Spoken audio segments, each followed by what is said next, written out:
new PowerTec wheel arch reforming tool is designed to roll out damage on the wheel arch lip and adjacent panel. It is also used to roll back a wheel arch lip to give clearance when wider wheels and tyres are fitted. With wide tyres fitted to larger than standard wheels, the wheel arch lip can rub against the tyre when going over bumps or cornering. The vehicle should be jacked up or mounted securely on a ramp or lift. If working on the rear wheel arch, leave the handbrake off. The wheel arch reforming tool is fully adjustable to fit under the wheel arches of most cars and light commercials. Remove any wheel arch liner if fitted.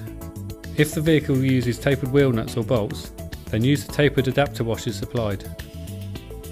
The hub flange design means that it can be fitted to 4 and 5 stud hubs. Tighten the wheel bolts and make sure the tool is mounted securely to the hub. And make sure that the inner panel work is clean. On many modern cars, the rear wheel arch lip is bonded to the inner wing. This can sometimes make it difficult to lift the dented area from the outside. The tool is adjusted so that the head can be placed against the damaged area. As the wheel arch reforming tool is being moved steadily back and forth, the central T-bar is turned, which pushes the head against the panel. The PowerTec wheel arch reforming tool makes reprofiling wheel arch lips easy when fitting wider wheels and tyres. In this instance, the tyre is obviously going to rub the wheel arch lip as the suspension moves. The lip of the wheel arch is about ½ an inch wide. The tool will be used to steadily roll back this lip and give the clearance required. Before the lip rolling process is started, the lip and panel are heated with a heat gun.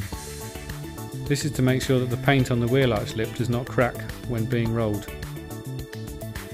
Steady pressure is applied by turning the T-bar as the tool is pushed back and forth, whilst the panel temperature is maintained by the heat gun. The head of the tool and the length of the shaft are now readjusted to start to push the lip out and away from the tyre. The wheel arch lip has now been smoothly rolled back.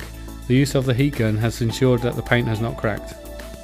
The wide alloy wheel can now move past the wheel arch lip without interfering or rubbing on the tyre. If further clearance is needed, the process can be continued, steadily and carefully pushing out the wheel arch lip. The tool ensures that the reprofiling is even across the wheel arch.